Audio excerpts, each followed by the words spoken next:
For 15,000 years, across the endless frozen grasslands of the Great Plains, the indigenous peoples of North America survived nights that would kill a modern human in minutes.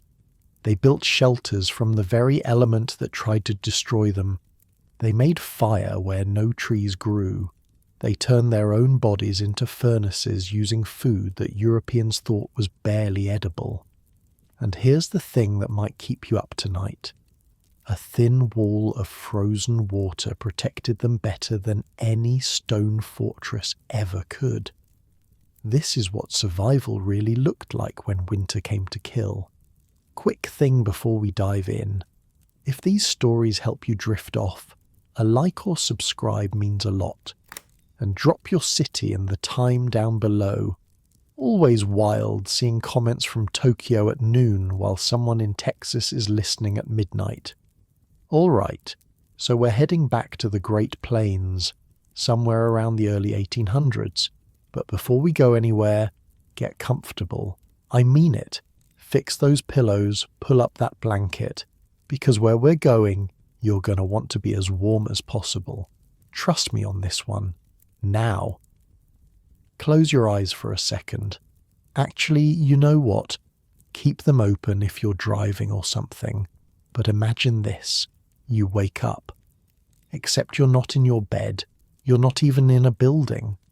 The first thing you feel is cold. Not the kind of cold where you go, oh, it's chilly and grab a sweater. This is different. This is the kind of cold that feels personal, like it has opinions about you specifically. Your name is Wanblee. It means eagle in Lakota. You're 18 winters old, which is the way your people count age. Not years, winters. Because out here on the plains, surviving winter is the thing that counts. Making it through another one means you've earned another number. You're lying on a bison robe inside your family's teepee. The hide is thick and warm against your back. Above you, smoke curls lazily toward the opening at the top of the dwelling, twisting around the wooden poles like a living thing. Your breath comes out in small white clouds. Your Uncle Matto is already awake. He's been awake for a while, you can tell, because he's done that thing where he stokes the fire without making any noise. Matto means bear. And like a bear, he moves with this quiet power that makes you feel like a clumsy deer by comparison. Today is the day. You've waited your whole life for this, your first real hunting trip. Not the kind where you tag along and watch, the kind where you carry your own bow, make your own decisions, kill your own game. The women have been preparing for this hunt for weeks. Your mother, your grandmother, your aunts. They've made pemmican, that dense mixture of dried bison meat and fat and berries that tastes like someone compressed an entire meal into something the size of your fist. They've checked every seam of your winter moccasins, stuffed them with fresh dry grass for insulation. They've prepared the bags of bison chips, the dried dung that burns slow and warm when there's no wood to be found. Because out here on the plains there are no forests, no convenient piles of firewood, just grass and sky and more grass and more sky, stretching in every direction until your eyes give up trying to find the horizon. The sky speaks today, Matto says, not looking at you. He's studying the smoke, watching how it moves through the smoke hole at the top of the teepee. You look up too. The smoke is doing something weird. It's not rising straight. It's kind of swirling, dancing in a pattern you haven't seen before. What does it say, you ask? Matto doesn't answer right away. That's how he is. Everything with him is deliberate, considered. He once told you that a man who speaks too quickly is like a hunter who runs at his prey. Both end up empty-handed. It says we should stay, he finally says, but the village needs meat. You feel a twist in your stomach. You know what that means. The hunting party has been delayed twice already because of weather signs. The winter stores are running lower than they should be. The elders have started rationing pemmican. The children eat first, then the women, then the men. You've noticed your mother giving you her portion when she thinks you're not looking. Then we go, you say. Matto looks at you then, really looks at you.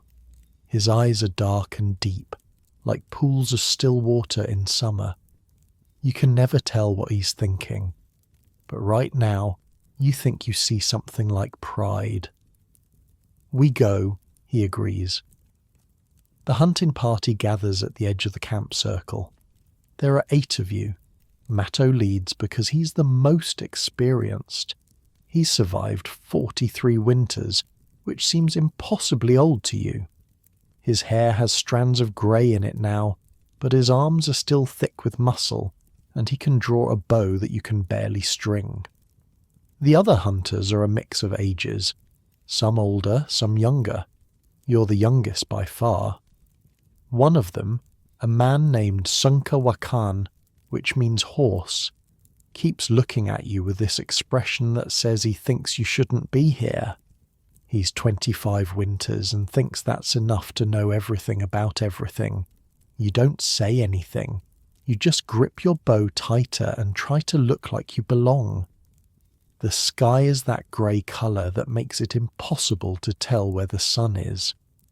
The wind is coming from the west, steady and cold, carrying small flecks of snow that sting your cheeks like tiny needles. Your winter clothes are heavy. Bison robe over deerskin leggings, fur-lined moccasins with extra grass padding, mittens attached to a cord around your neck so you can drop them quickly to shoot without losing them. Your mother helped you get dressed this morning. She didn't say much, just checked every layer, every tie, every fold, made sure no skin was exposed, made sure the seams were tight. At one point she held your face in her hands and looked at you like she was trying to memorize you. "Come back," she said. That was all. You walk for hours. The plains stretch out forever, white and brown and grey, with nothing to break the monotony except the occasional cluster of cottonwood trees in the distance, marking where a river runs. The hunting party moves in single file, saving energy, following Matto's tracks through the snow. By midday, the sky has gotten darker. The wind has picked up. The flecks of snow are coming thicker now, starting to accumulate on your robe. Sunka Wakan moves up beside Matto. You're close enough to hear them talking, though you pretend you're not listening. "We should turn back," Sunka Wakan says. "We haven't found the herd yet." The sky is changing. The village needs meat. The village needs living hunters. Matto stops. Everyone stops. He turns to look at the sky, at the way the clouds are moving, at the way the snow is falling. You've watched him do this 100 times. He reads the sky like your grandmother reads the lines on her hands. "We have time," he says. "A few more hours." Sunka Wakan doesn't look convinced, but he doesn't argue. Nobody argues with Matto. Not about this. He's never been wrong about the weather. Not once. That's why the village trusts him with hunting parties. That's why he's still alive after 43 winters. But you're watching the sky too, and something feels different this time. The clouds are moving faster than they should be.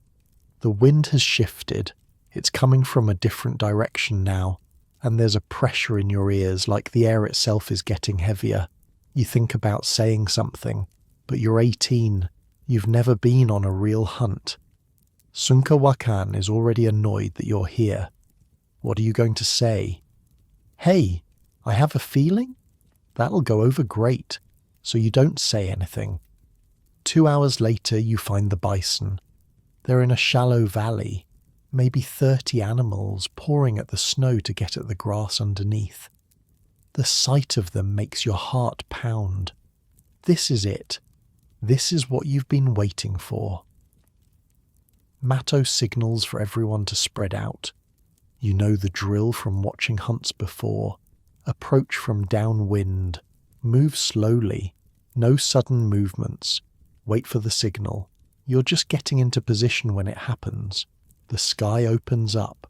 Not gradually, not slowly. 1 second, there's snow falling. The next second, there's just white. Everywhere, in every direction. The wind doesn't just pick up, it screams. It hits you like a physical force, knocking you sideways, ripping the breath from your lungs. You can't see Matto.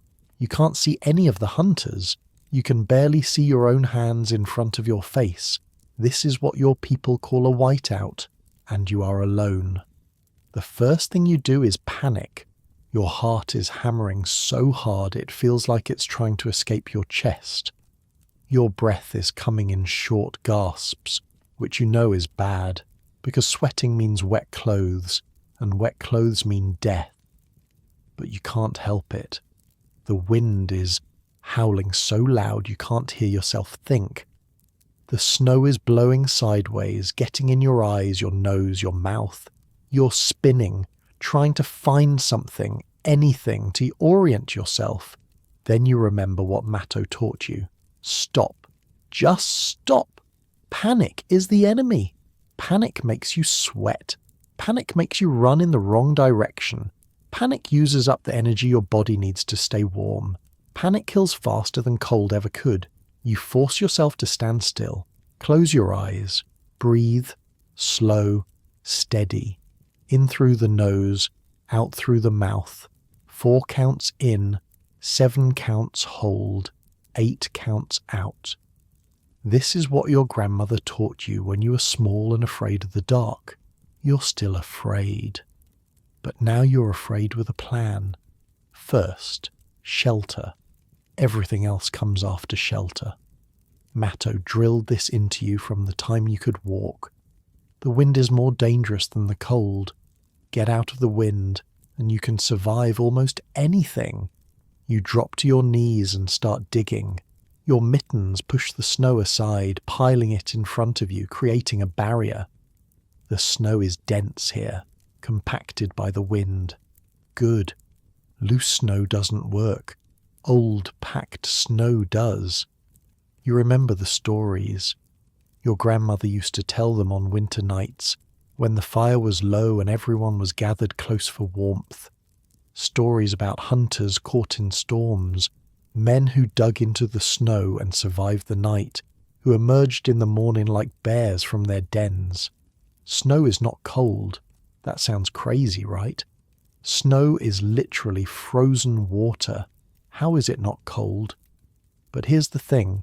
Snow is full of air, tiny pockets of air trapped between the ice crystals, and air is an insulator. The same principle that makes your grandmother's feather quilts warm. The same principle that makes bison fur so effective against the cold. Inside a snow shelter, the temperature stays around freezing. 0 degrees. That sounds terrible. But when it's 40 below outside, and the wind is adding another 20 degrees of cold on top of that, 0 degrees starts to sound pretty good. You dig, and dig, and dig. Your arms are burning, your breath is fogging up, but you keep going because stopping means dying, and you're not going to die. Not here. Not like this. After what feels like forever, you have a hole. Not much of one. Barely big enough for you to squeeze into. But it's out of the wind, and right now, that's all that matters. You crawl inside. The difference is immediate. The howling wind becomes a muffled roar. The snow stops stinging your face. Your ears are still ringing, but the constant assault has stopped. You're alive, for now. You pull your bison robe around you, tucking in the edges, making sure no body heat escapes. Your moccasins are still dry, thank the ancestors. The grass stuffing is intact. Your fingers and toes are cold but not numb. All those times your mother checked your clothes. All those times she fussed over the seams and the ties and the layers. All those times you thought she was being overprotective. She was keeping you alive. You curl into a ball, minimizing your surface area, conserving heat. Your body is a furnace. That's what Matto says. Feed the furnace and it will keep you warm. You reach into the pouch at your belt and pull out a chunk of pemmican. It's frozen solid, but you work at it with your teeth, breaking off small pieces, letting them thaw in your mouth before you swallow.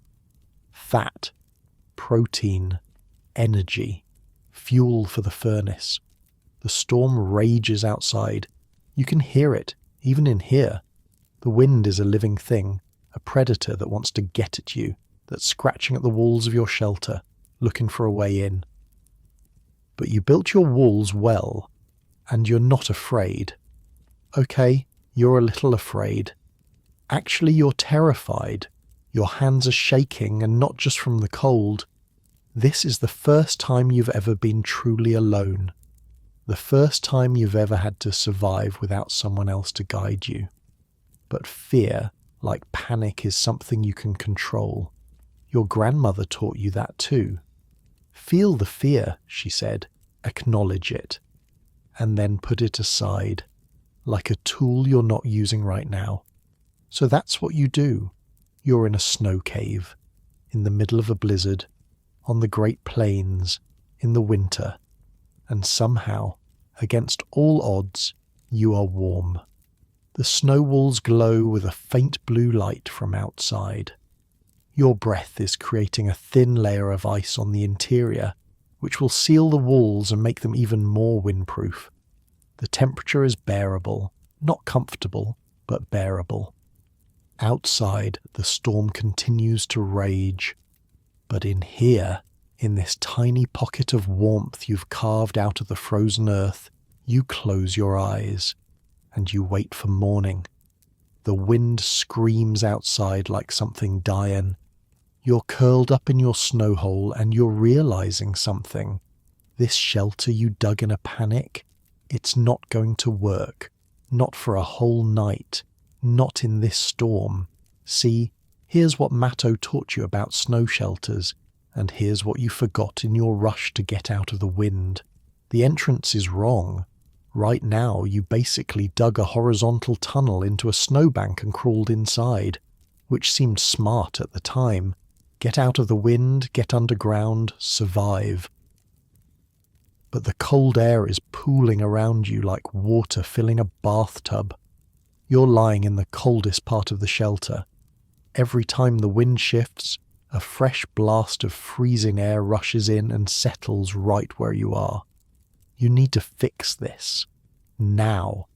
Before your body temperature drops any further. So you start digging again. But this time, you're thinking. You're remembering. Matto's voice is in your head, clear as day. Cold air is heavy, he told you once, sitting by the fire in your family's teepee. You were maybe 10 winters old. It sinks, like water finding the lowest point in a bowl. Warm air is light. It rises. If you understand this, you can survive anything. You didn't really get it then. You were 10. You wanted to go play with the dogs. You get it now. You dig down into the floor of your shelter, creating a pit, a depression right at the entrance. Then you dig up, making the sleeping area higher than the entrance. It takes forever. Your arms are burning. Your fingers are getting numb even through your mittens. You have to stop every few minutes to warm them against your body, tucking them into your armpits, breathing on them. But slowly, the shelter takes shape. When you're done, you've got something that looks like a bowl turned upside down. The entrance tunnel dips down before it comes up into the main chamber. The sleeping area is raised, and all that cold air that keeps rushing in, it flows down into the pit you dug, settles there, stays there. The warm air from your body rises up and stays in the dome above you. You've just built yourself a refrigerator that keeps you warm, which sounds like a contradiction. But that's how it works. One more thing. You take your knife and poke a small hole in the ceiling, just big enough to fit your finger through. Mato's voice again. Never seal yourself in completely. A man needs air. The snow will keep you warm, but it will also steal your breath if you let it. Suffocating in your own shelter. That's a real thing that happens. You fall asleep, your body uses up all the oxygen in the tiny space, and you just never wake up. Warm and dead, which is better than cold and dead, but only slightly. The hole lets fresh air trickle in, not enough to make you cold, just enough to keep you breathing. Now you wait. The storm isn't letting up. If anything, it's getting worse. You can hear the wind changing pitch, rising and falling like some kind of animal cry. The snow is piling up outside your entrance. Every now and then, you have to reach out and clear it away so you don't get buried completely. Time passes. You have no idea how much. Could be an hour, could be 5 hours. When you're in a snow shelter in the middle of a blizzard, time stops meaning anything. You eat more pemmican, small bites. Let each piece dissolve in your mouth before swallowing. Your grandmother made this batch. You can tell because she always adds extra Saskatoon berries. Most people think pemmican is just fuel, something you choke down because you have to. But your grandmother, she makes it like she's cooking a feast. The fat is rendered smooth, no lumps. The dried meat is pounded fine. And those berries give it this slight sweetness that makes you actually want to eat it. You think about her. Sitting in the teepee right now, probably, worried sick. She's seen enough winters to know what this storm means. She's probably praying, burning sage, asking the spirits to bring you home. You're going to make it home. You decide this, right here, right now. You're not going to be a story the elders tell around the fire. Remember young Wunbly, lost in the storm of his first hunt? Such a waste. No, you're going to survive this night, and then you're going to find the others, and then you're going home. Something weird starts happening to your shelter. The walls are changing. Where your breath keeps hitting them, the snow is melting slightly, then refreezing, over and over, creating this thin layer of ice on the inside surface. At first you think this is bad. Ice is colder than snow, right? But then you notice the drafts have stopped. Those little currents of air that were sneaking through the packed snow, gone. The ice has sealed them. Your shelter is becoming airtight. Well, almost airtight. You've still got your breathing hole, which is now more important than ever. You adjust your bison robe, tuck it tighter, pull your knees up to your chest, make yourself as small as possible. The human body puts out heat like a small fire. Not much, but in an enclosed space it adds up. The snow walls reflect that heat back at you instead of letting it escape. The temperature inside your shelter is hovering right around freezing, 0 degrees, which sounds terrible, but outside it's probably 40 below, maybe worse with the wind. You're not comfortable, let's be clear about that. Your toes are cold, your fingers are cold, your nose feels like it might fall off, but you're not dying. And right now, not dying is the whole game. You think about the others, Mato, Sunkawakan, the rest of the hunting party. Are they doing this same thing right now, curled up in snow shelters scattered across the plains? Or did they make it back to camp? Or are some of them lying frozen in the snow, caught without shelter when the storm hit? You push that thought away. Mato knows what he's doing. He's survived 43 winters. He's not going to die in this one. But Sunkawakan was right, wasn't he? They should have turned back. Matto read the sky wrong. For the first time in his life, he read it wrong. Or maybe he read it right and went anyway. Because the village needed meat. Because people were hungry. Because sometimes there are no good choices, only bad ones and worse ones. You're starting to understand something about being an adult. It's not about always making the right decision. It's about making the best decision you can with what you know, and then living with the consequences. Right now, the consequence is that you're alone in a snow cave in the middle of a blizzard. Could be worse. At some point, you sleep. Not real sleep. More like drifting.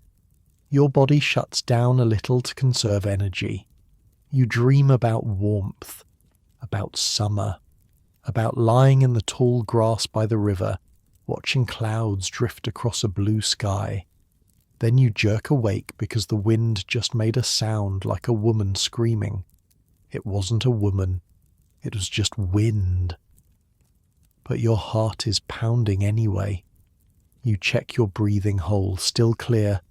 Good. You check your entrance. Snow is piling up. You dig it out. The air that rushes in is so cold it feels like being stabbed. You work, fast, then retreat back into your dome. More time passes. The storm is starting to die down. You can tell because the wind isn't howling anymore. It's more like moaning, and the snow isn't falling as hard. The sound on the surface of your shelter has changed from a constant hiss to something more sporadic. You let yourself hope, just a little, and then light. Not much, just a faint glow coming through the snow above you, grey and weak and barely there. Morning. You made it. You want to laugh. You want to cry. You want to burst out of this shelter and scream at the sky that you survived, that you beat it, that this frozen wasteland tried to kill you and you're still here. But you don't do any of that. Because you're not done yet. You're alive, but you're alone. And you have no idea where you are or where anyone else is. First things first. Before you go outside, you need to take care of your clothes. This is something Matto drilled into you, over and over, until you are sick of hearing it. Shake off the snow before you enter shelter. Shake it off before you leave. Snow on your clothes will melt from your body heat. Wet clothes will freeze when you go back into the cold. Frozen wet clothes will kill you faster than no clothes at all. So you check everything. Your robe, your leggings, your moccasins. You brush away any frost that's accumulated. You make sure the grass stuffing in your moccasins is still dry. It is, thank the spirits. Wet feet in this cold would be a death sentence. Only then do you start digging your way out. The world outside is white, completely white. The storm has passed, but it left behind a transformed landscape. Snow dunes everywhere, sculpted by the wind into strange shapes. The sky's pale grey, the sun just a bright smear behind thin clouds. You climb out of your shelter like a bear emerging from hibernation. That's what Matto always said. In the morning, the hunter rises from the snow like a bear from its den. Standing on top of your shelter, you can see for miles. The plains stretch out in every direction. Rolling white hills broken only by the occasional dark line of a frozen creek bed or the skeleton branches of distant cottonwoods. No sign of the others, no sign of anyone. You're alone. Okay. Think. What would Matto do? He'd look for tracks, but the storm would have buried any tracks. Nothing moves in a blizzard. Nothing survives in the open. He'd look for smoke. The camp would have fires burning. If you could see smoke rising, you'd know which direction to go. You scan the horizon. Nothing. Just white and grey and the occasional dark smudge of distant trees. He'd tried to figure out where he is. Which way is home? The sun. Even behind the clouds, you can tell roughly where it is. It's morning, so that glow is in the east. The camp was to the southeast when you left it. The hunting party travelled northwest to find the bison. So home is that way, roughly. But how far? You walked for hours before the storm hit. Running in a panic during the whiteout, you could have gone in any direction. You could be a day's walk from camp, or you could be 3 days. Only one way to find out. You pick a direction, southeast, toward where you think the camp is, and you start walking. The snow is deep in places, up to your thighs. You have to lift your legs high with each step, which burns energy fast. Other places, the wind has packed the snow so hard you can walk on top of it without sinking. After about an hour of walking, you spot something, a dark shape against the white snow, not moving, half buried. Your heart stops. Please don't be one of the hunters. Please don't be Matto. You approach slowly. Brush away the snow. It's a bison. Dead. Frozen solid. One of the ones from the herd you were stalking when the storm hit. It must have run the wrong way. Got caught in the open.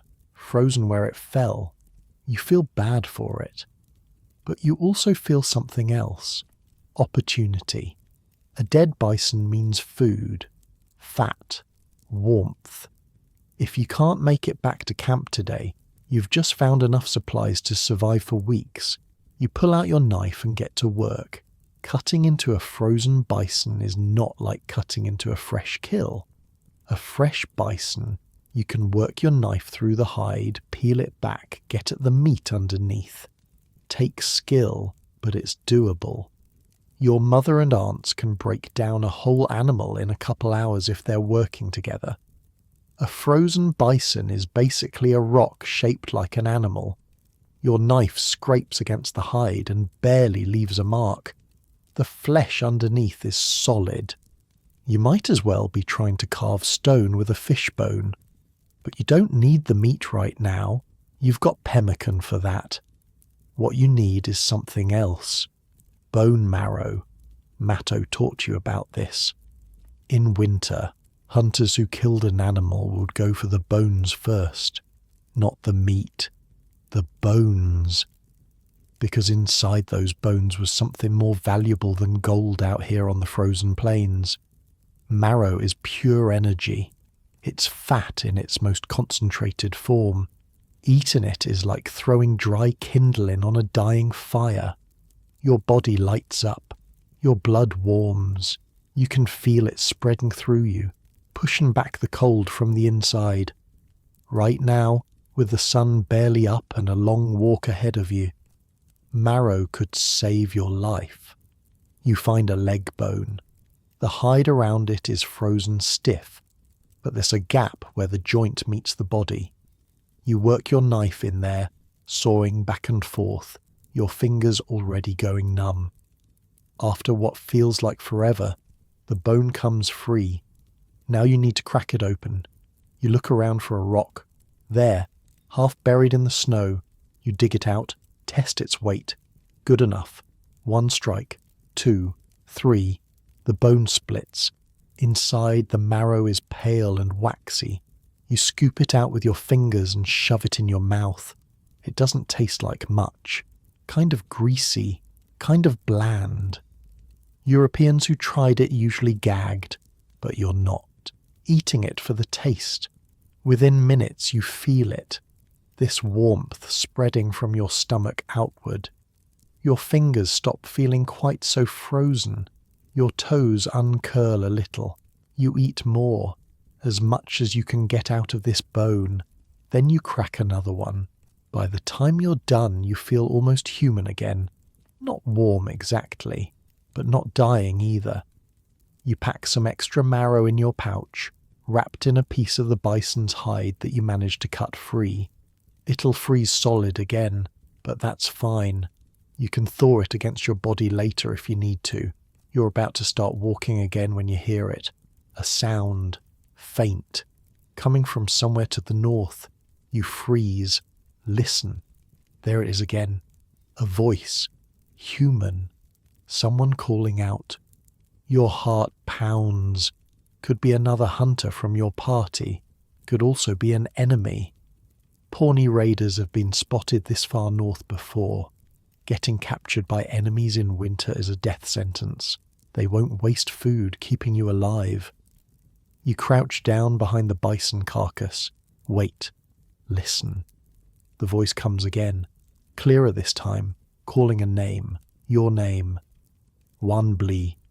You recognize that voice. Sunka Wakan, the one who kept looking at you like you didn't belong on this hunt, the one who argued with Matto about turning back. Part of you wants to stay hidden. Let him wander past, find his own way home, but that's the kind of thinking that gets people killed. Out here you don't survive alone. That's not how it works. That's never been how it works. You stand up, cup your hands around your mouth. Here, over here. A pause. Then you see him. A dark shape moving across the white snow, maybe 100 paces away. He changes direction, heading toward you. As he gets closer, you see he's not alone. He's got a horse with him. Somehow, his horse survived the storm. Sunka Wakan looks rough. His face is wind-burned, red and raw. There's frost in his eyebrows. He's moving stiffly like every joint hurts, but he's alive. He stops a few paces away, looks at you, looks at the dead bison, looks back at you. You made it, he says. Not quite a question. More like he's surprised. I made it. He nods slowly. You can see him reassessing you.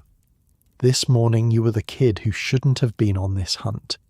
Now you're the kid who survived a night alone in a blizzard and found food. Marrow? He asks, gesturing at the cracked bones. Still some left in that leg. He doesn't wait for a second invitation. He's cracking bones and eating marrow within a minute, his horse standing patiently behind him. You watch him eat. The tension between you isn't gone, but it's changed somehow. Out here, with the wind picking up again and the temperature dropping, all that stuff about who belongs where seems pretty stupid. The others? You ask when he's done. He wipes his mouth with the back of his mitten. Don't know. Lost them in the whiteout. Spent the night in a ravine with this one. He pats the horse's neck. Thought we were both going to freeze. How do you stay warm? Laid down with her. She's not happy about it, but she understands. We've been through storms before. You've heard about this. Using horses as living shields against the wind. Their bodies run hotter than humans. Lying against a horse is like lying against a fire that breathes. Which way is camp, you ask? Sunka Wakan points southeast. Same direction you were planning to go. You sure? I grew up on these plains, kid. I can find my way home blindfolded. There's that edge again. That tone that says he knows more than you, that he's better than you, but you let it go. Because right now, having someone who knows these plains is more valuable than pride. Let's go then. You start walking. Sunka Wakan leads the horse.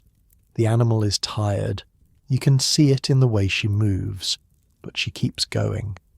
Horses on the plains are tough like that. They have to be. After about an hour of walking, the wind picks up again. Not as bad as yesterday, but bad enough. The sky's getting darker. More snow is coming. We need to stop, Sunka Wakan says. The camp can't be that much further. Doesn't matter. We get caught in another storm like yesterday, we're dead. Both of us. He's right.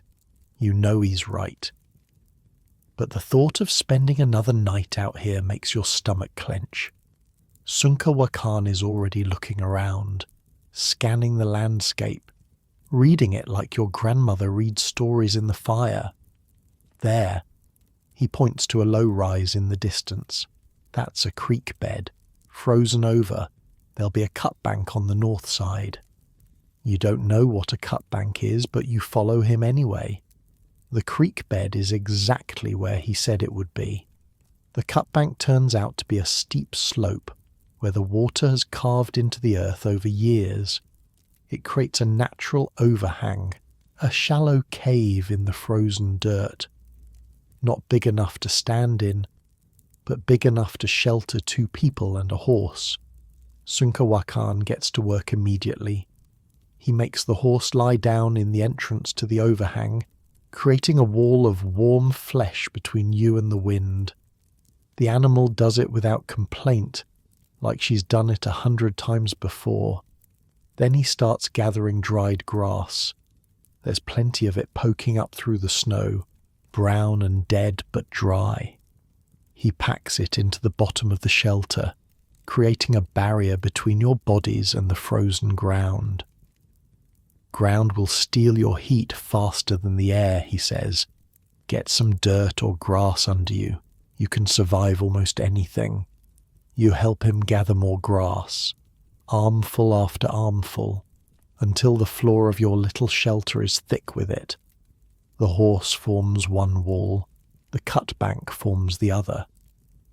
Sunkawakan pulls out a bison hide that was strapped to his horse and hangs it over the entrance, creating a crude roof. It's not pretty, it's not comfortable, but when you crawl inside, the difference is immediate. The wind can't reach you. The horse's body is radiating, heat like a small fire. The grass beneath you is actually kind of soft. Now what, you ask? Now we wait. Sunkawakan settles in beside you, close. Closer than you'd normally sit next to someone you barely know, but out here, distance is death. Closer, he says. What? Move closer. We share heat. We both live. We try to be polite. We both freeze. This is what your people call the brotherhood of warmth. You've heard the elders talk about it. Warriors on campaigns sleeping pressed together like dogs in a pile. Families during the worst nights of winter becoming one mass of bodies under shared furs. There's nothing awkward about it. Nothing strange. It's just survival. You shift until your back is against Sunkawakan's back. He does the same. Your combined body heat starts to build in the small space. The horse's breathing creates a gentle rhythm. I was wrong about you, Sunkawakan says suddenly. You don't respond, just wait. Thought you were too young. Thought you'd get someone killed. He pauses. You're still too young, but you're tougher than I expected. Coming from him, that's practically a declaration of love. Matto taught me, you say. Matto teaches everyone. Not everyone learns. You think about that. It's true. There are boys your age who have had the same training, heard the same stories, done the same exercises. Some of them would have panicked in that storm, run in circles until they collapsed, frozen to death because they forgot everything they knew. You didn't forget. When it mattered, you remembered. You think he's alive? You ask. Matto? He's alive. That old bear has survived worse than this. Probably made it back to camp before the worst of it hit. Sunkawakan shifts slightly, getting comfortable. He'll be out looking for us tomorrow if we don't show up tonight. Tomorrow. That means another night out here. Your heart sinks a little. But then you look around. You've got shelter. You've got food. You've got another person to share warmth with and a horse to block the wind. Compared to last night, this is almost luxury. The sky outside is getting darker. Through the gaps in your bison hide roof, you can see the light fading. Another storm is definitely coming. You can feel it in the pressure of the air, the way the wind is starting to moan.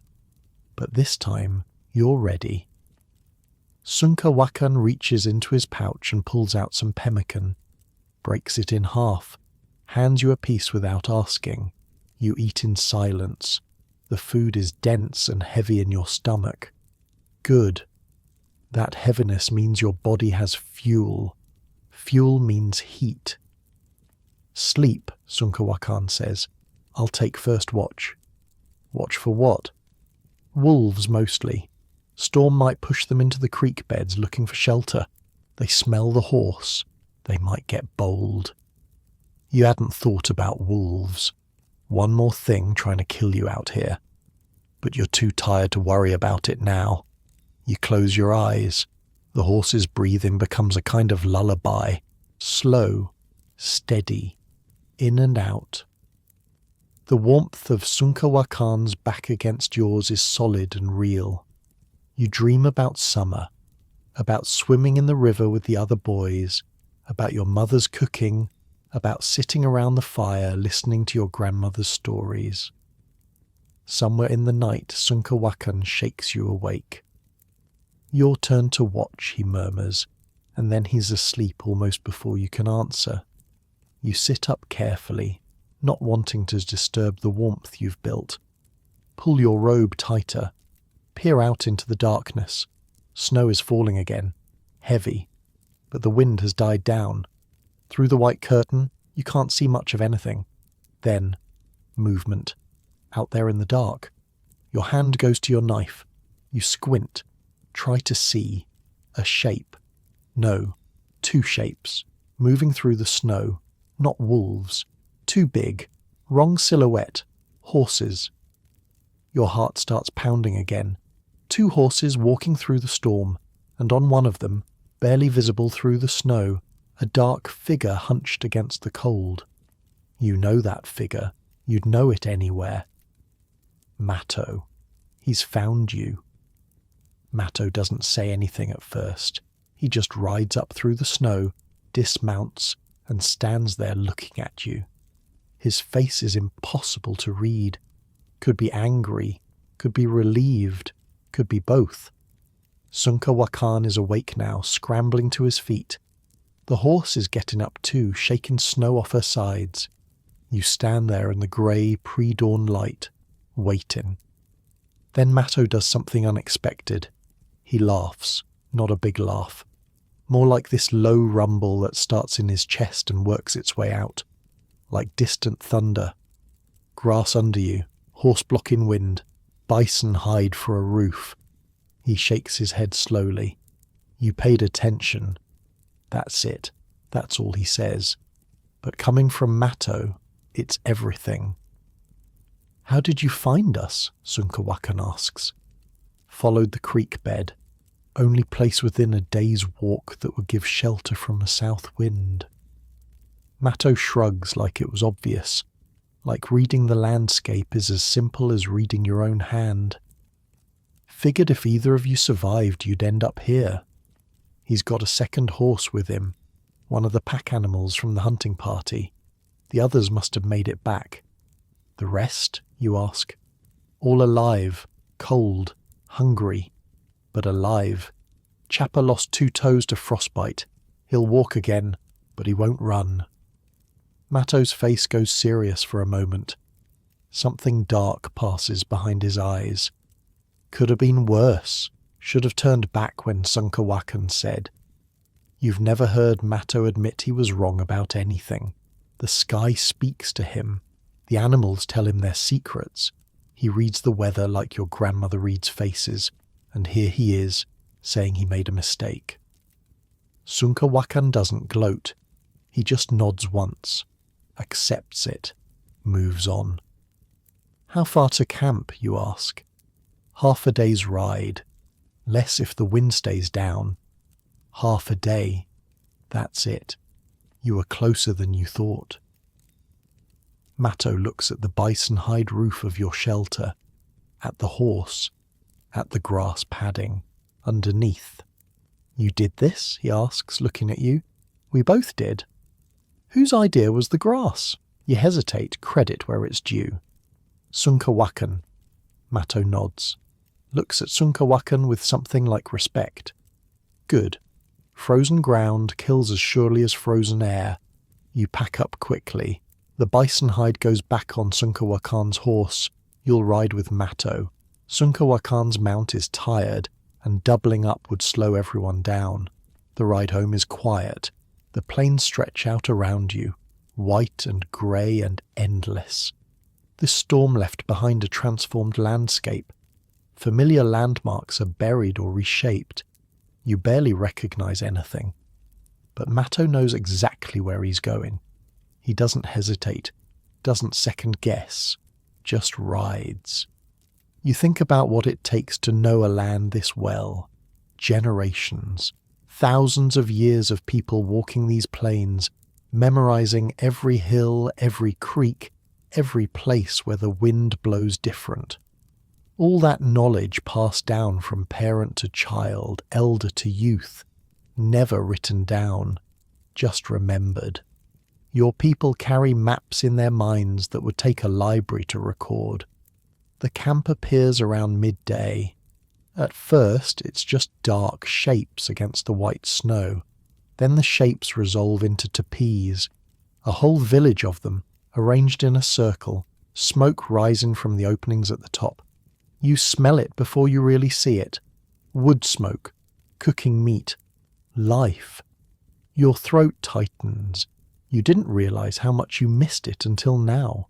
People are coming out to meet you. Word spreads fast in a camp this size.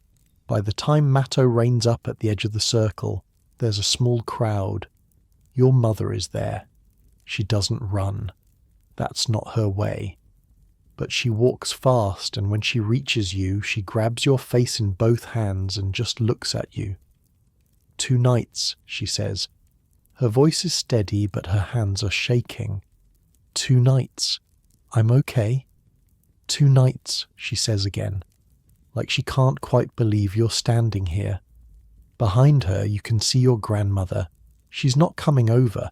She's just standing by the teepee watching. But even from here, you can see she's smiling. The elders want to hear what happened. That's how it works. When hunters come back from a hard trip, the stories get shared. People learn from what went wrong, what went right, how to do better next time. But that can wait. Right now, all you want is to go home. Your family's teepee is exactly as you left it, and also completely different. After 2 nights in snow caves and creek beds, it looks like a palace. You push through the entrance.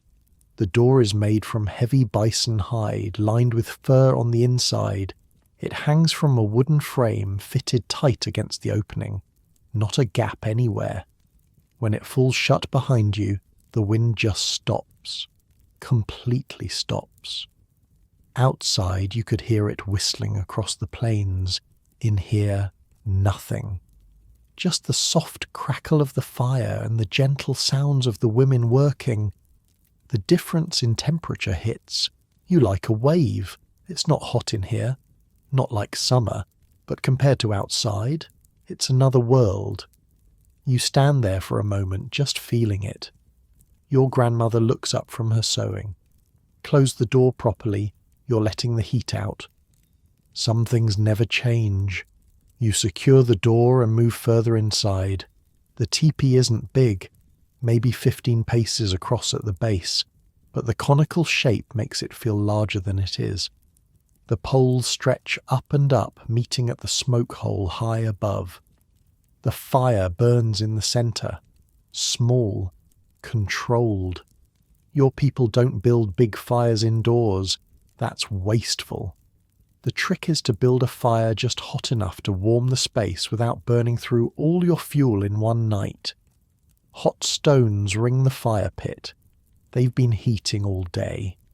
Later, when the fire dies down to coals, those stones will keep radiating heat for hours. But the real magic isn't the fire. The real magic is the walls. See, when Europeans first saw a teepee, they thought it was just a tent. Some poles, some animal skins, a hole at the top for smoke. Simple, primitive. The kind of thing you'd expect from people who don't have real buildings. They had no idea what they were looking at. You settle onto your sleeping place and really look at the walls for the first time. Like, really look. You've lived in this teepee your whole life, but after 2 nights outside, you're seeing it with new eyes.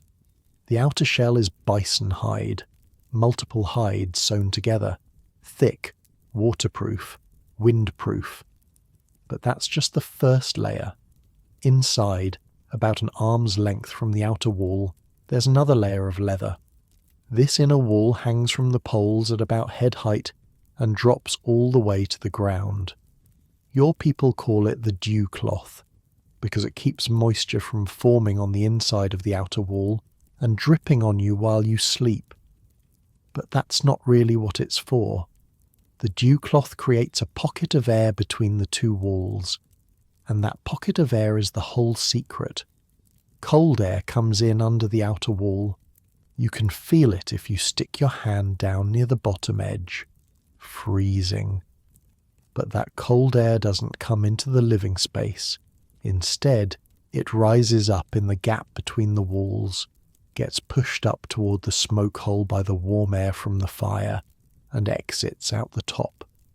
Meanwhile, the warm air from the fire stays inside, trapped by the inner wall. It's a chimney. That's what the Europeans never understood. The whole teepee is one big chimney, designed to move air in exactly the right way. The fire gets fresh cold air from outside, so it burns clean and bright. The smoke gets sucked straight up and out so you can breathe, and the warm air circulates inside, staying where you need it. Your grandmother explained it to you once when you were small. The cold air wants to enter, she said, so we give it a path. We let it in, but we tell it where to go. Up the walls, out the top. It thinks it won. You remember laughing at that. The idea of tricking the cold air. You're not laughing now. 2 nights ago, cold air almost killed you. And here, in this teepee, your ancestors figured out how to outsmart it. There's more. In winter, your mother stuffs dry grass into the gap between the walls. Another layer of insulation, more trapped air. The teepee becomes like those snow shelters you built, but permanent, portable, perfect. The floor isn't bare ground either. There's a layer of willow branches laid down first, then woven mats on top of that, then bison hides. Multiple barriers between your body and the frozen earth that wants to steal your heat. Your sleeping place is at the back of the teepee, directly across from the entrance. That's where the warmest air collects. The elders and honoured guests always sleep at the back. You're not an elder or an honoured guest, but you're family, and your grandmother insisted. You lie down on your bison robe. The ground underneath is soft from all those layers. Your grandmother has piled extra furs over your sleeping spot. She didn't say anything about it, just did it. That's how she shows love. The fire crackles. Someone is cooking something. You can smell meat and wild turnips and something else you can't identify. Your stomach growls. Your mother appears with a wooden bowl. Eat, then sleep. The bowl is full of soup, hot soup, with actual pieces of bison meat floating in it. And fat. You can see the fat shimmering on the surface. You eat so fast you burn your tongue. You don't care. When the bowl is empty, you lie back down. Your body feels heavy, like all the tension from the past 2 days is finally draining out of you. The teepee is filled with quiet sounds, women talking softly, the fire popping, wind outside but distant now, harmless. Your grandmother is telling a story to your younger cousins, something about Iktomi, the spider trickster. The kids are giggling. You've heard this story 1,000 times, but it doesn't matter. The sound of her voice is its own kind of warmth. Outside, the temperature is dropping again. You can hear the wind picking up. Another cold night on the plains. In here, you're warm, fed, safe, surrounded by people who love you. This is what you almost died for. This is what your ancestors built, generation after generation, through thousands of winters. Not just shelter from the cold, home. The fire has burned down to coals. The hot stones are glowing orange in the dim light. Someone has put more grass in the gap between the walls. Your grandmother is still talking, but her voice has gotten softer, slower. The story is winding down. Your eyes are heavy. You think about the blizzard, about digging into the snow with frozen hands, about the long night alone, listening to the wind scream. You think about Sunka Wakan, about lying back to back in that cut-bank shelter, about the moment when he stopped seeing you as a kid and started seeing you as someone who belonged. You think about Matto, about his laugh when he found you, about the look on his face when he saw you'd survived. 2 nights on the plains in the worst storm of the winter, and here you are. Your mother pulls another fur over you, tucks it around your shoulders. Her hand rests on your head for just a moment. Sleep, she says again. So you do. You wake up to the smell of smoke, not the panic kind, the good kind. Wood smoke and something else underneath it. Something earthy, familiar. For a long moment you just lie there, eyes closed, warm. The bison furs are heavy on top of you. The ground underneath is soft. You can hear voices, women talking, kids laughing somewhere outside. You're home. The past 2 days feel like a dream. A bad one. The kind where you wake up and have to convince yourself it wasn't real. Except your body knows it was real. Your arms ache from digging. Your legs are sore from walking. There's a raw spot on your cheek where the wind burned it. But you're alive. You open your eyes. The teepee is bright with morning light filtering through the hide walls. The fire has been rebuilt, small and steady, just like always. Your grandmother is sitting by it, doing something with her hands that you can't quite see. Good, she says without looking up. You're awake. Come help. That's your grandmother. No, how are you feeling? Or glad you survived. Just come help. Life moves on. Work needs doing. 2 days lost to a blizzard means 2 days of catching up. You crawl out of your sleeping furs and move to sit beside her. She's sorting through a pile of dried bison dung. Bison chips, your people call them. Flat, round patties about the size of your hand, brown and hard and surprisingly light. Feel this one, she says, handing you a chip. You take it. It's dry, crumbly at the edges, doesn't smell like much of anything. Good fuel, your grandmother says. Burns slow, burns hot, better than wood for keeping a fire through the night. You know this, of course. You've been gathering chips since you were old enough to walk. It's kid work, women's work, not something hunters think much about. But after 2 nights without fire, you're thinking about it now.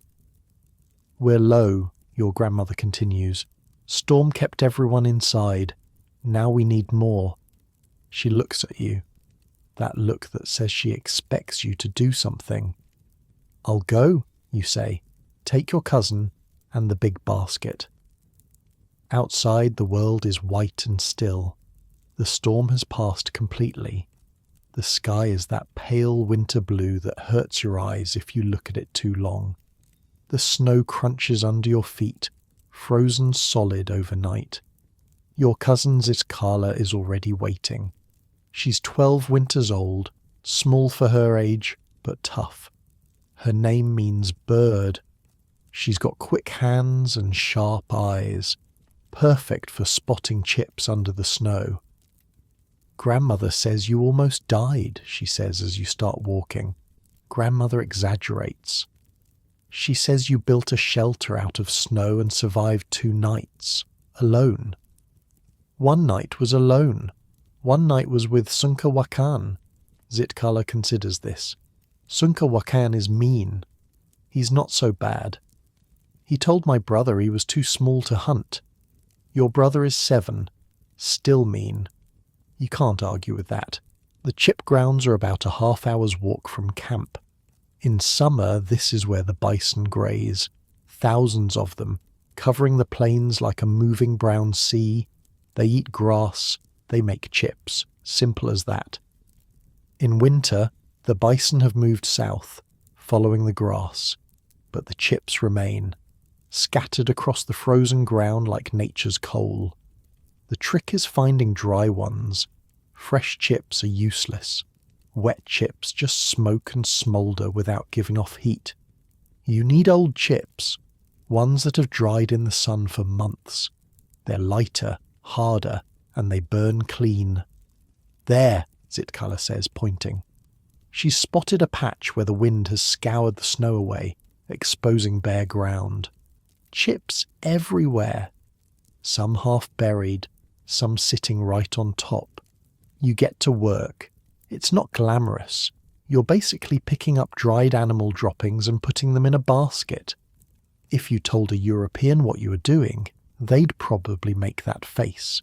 That disgusted, superior face that says they'd rather freeze to death than burn dung. Your people tried to explain it once, to some French traders who were wintering nearby. The traders had brought wood, lots of it, hauled it for miles on their horses, and when the wood ran out halfway through winter, they sat in their tents and shivered and looked down their noses at the savages burning dung. 3 of them lost fingers to frostbite. 1 lost an ear. Your people didn't lose anything. You pick up a chip, knock the snow off it, drop it in the basket. Pick up another, knock, drop, repeat. Grandmother says fire is alive, Zitkala says. What? She says it needs to eat, like a person. And if you feed it right, it stays happy. If you don't, it dies. Your grandmother says a lot of things. Half of them sound crazy until you really think about them. She told me about the fire carriers, Zitkala continues, the ones who keep coals alive during travel. Fire carriers, you've seen them. Usually older women, trusted with one of the most important jobs in the tribe. They carry these special pots, lined with clay, filled with slow-burning coals. The coals can smoulder for days if you tend them right. Add a little dried grass, a little fat. Keep them covered but not smothered. When the tribe moves camp, the fire carriers go in the middle of the group, protected. Because losing those coals is a disaster. Starting a fire from scratch isn't impossible. You can do it with a bow drill, spinning a stick against a piece of dry wood until friction creates an ember. But it takes time, energy, and in a blizzard, when your hands are numb and the wind is blowing and every second counts, that time and energy could be the difference between living and dying. Better to keep the fire alive. Carry it with you. Protect it like you'd protect a child. Grandmother says a family that lets their fire die has lost something important, Zitkala says. Grandmother's right. The basket is getting full, heavy. You shift it to your other shoulder and keep working. What was it like, Zitkala asks, being alone in the storm? You think about how to answer.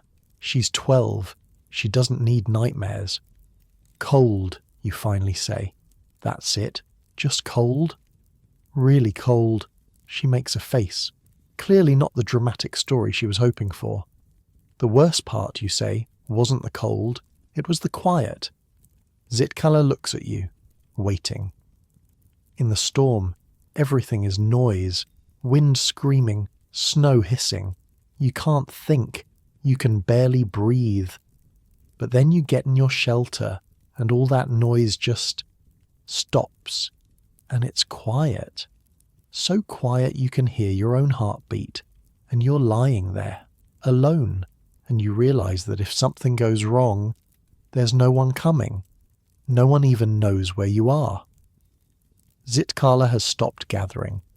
She's just standing there, looking at you. That's what almost killed me, you say. Not the cold, the quiet. You don't know why you're telling her this. Maybe because she asked. Maybe because you need to say it out loud. Maybe because she's 12 and too young to hunt and spending a morning picking up dried dung, and she deserves to know that the world is harder than she thinks. But you made it, she says. I made it. Because grandmother taught you. Because a lot of people taught me, and I paid attention. The basket is full. Your shoulders ache. Time to head back. The walk home is quiet. Zitkala is thinking about what you said. You can see it in her face. That's good. Thinking keeps you alive out here. Back at camp you dump the chips by your grandmother's fire. She inspects them with a critical eye, picking through the pile, discarding the ones that are too damp or too crumbly. Good, she says finally. That's high praise from her. She takes one of the better chips and breaks it in half, showing you the inside. Dry, fibrous. It looks almost like packed grass. See how it's layered? That's what makes it burn slow. The fire works its way through, layer by layer, not like wood, where the whole thing catches at once. She places the chip on the edge of the fire. It doesn't burst into flames. It just starts to glow, orange spreading across its surface like sunrise. Watch, she says. You watch. The chip burns steady. No crackling, no popping. Just this constant, even heat radiating outward. After a few minutes, she places a clay pot near it. Water for tea. A pile of these will keep a fire going all night, she says. No need to wake up and feed it. Just make sure there's enough at the start and it takes care of itself. This is how your people survive the plains, not by fighting the land, but by understanding it. The bison eat the grass, the bison leave chips, the chips become fuel.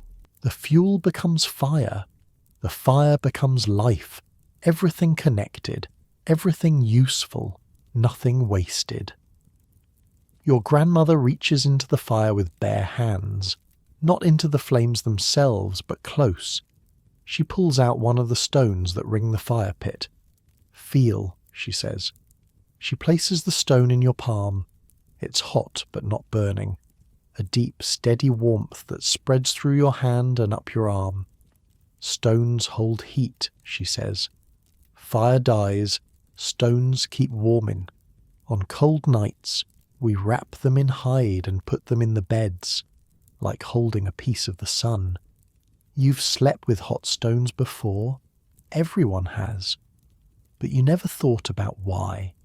It was just something you did.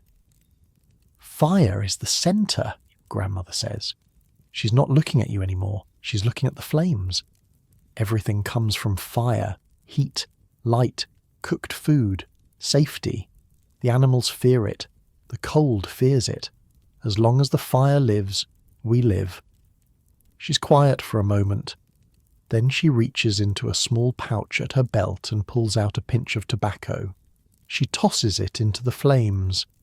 Thank you, she says to the fire. You've seen her do this 1,000 times, feeding the fire, thanking it, like it's a guest in your home. Maybe it is. Grandmother, you say, what happens if the fire dies, when the tribe is moving and the fire carriers lose their coals? She's quiet for a long moment. It's happened, she says finally. Not often. Fire carriers are careful, but sometimes, storm too strong, accident, bad luck. What do? You go to another family, ask to share their fire. They give you coals, you start again. She pauses. But it's a shame, a mark. People remember. They say that family lost their fire, and everyone knows what it means. You think about that, the weight of it, carrying something so important, having everyone depend on you. The fire carriers, you say, they must never sleep. Your grandmother laughs. That rare rusty sound that means you've genuinely amused her. They sleep, but light. Always light. One ear always listening. One hand always ready. She looks at you. Like hunters. Like warriors. The work is different, but the weight is the same. The water is boiling now. Your grandmother takes the pot and pours tea. Hands you a cup. You sit there together, drinking tea, watching the fire burn. The chips are glowing steady. The stones are radiating heat. Outside the wind has picked up again, but in here you can barely hear it. Your mother comes in with an armload of hides that need mending. Your younger cousins follow, arguing about something. The teepee fills up with people, with noise, with life. But the fire stays at the centre, always at the centre. You finish your tea and set the cup down. Your grandmother is already back to work, sorting chips, checking stones, tending the fire like she tends everything else in her life. Carefully, constantly, with love. Grandmother, you say.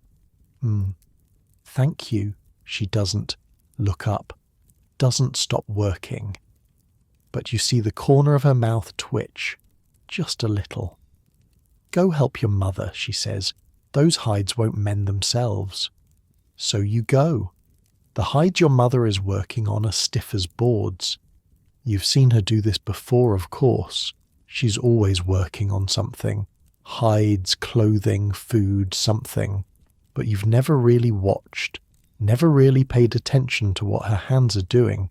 Today, you're paying attention. Hold this edge, she says. Pull it tight.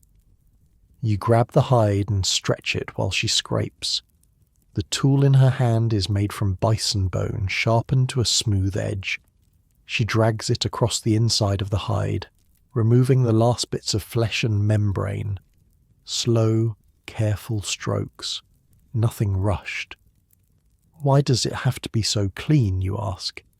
Because anything left behind will rot, and rotted hide falls apart. She keeps scraping. A robe that falls apart in the middle of a blizzard is worse than no robe at all. At least with no robe, you know you're in trouble. The hide is from the fall hunt. Your mother has been working on it for weeks, first soaking it, then stretching it on a frame, then scraping, always scraping. What's next, you ask? She nods toward a clay pot sitting near the fire. Something grey and lumpy is bubbling inside it. Brains, she says. You look at the pot, then back at her. Brains. Bison brains. Cooked soft. We rub them into the hide to make it soft too. You've heard of this. Brain tanning, the elders call it. But you've never actually seen it done. Your mother wipes her hands on her apron and goes to the pot. She scoops out a handful of the grey mush.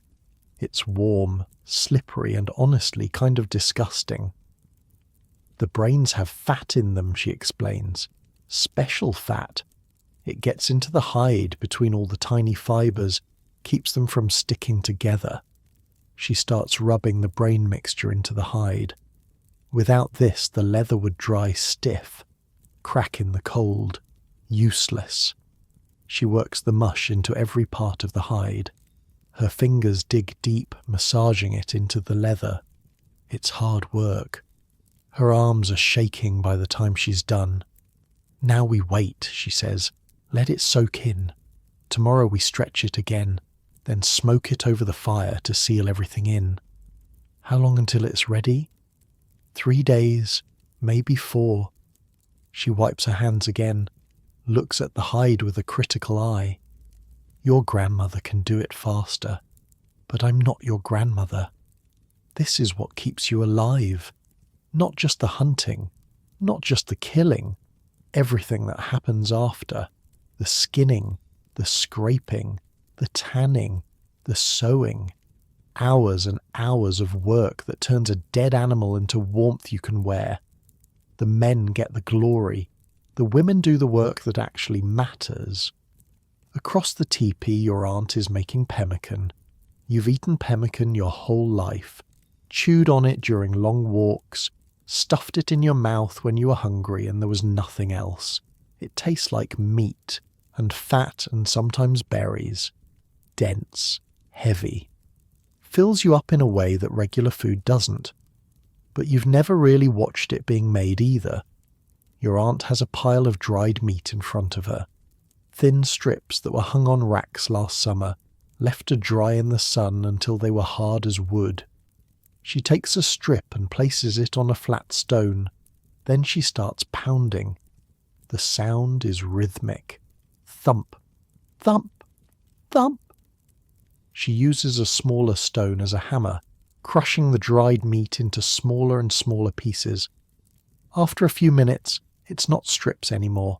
It's powder, fine and brown and almost like dust. The finer the powder, the better it mixes, your aunt says without looking up. Chunks don't work.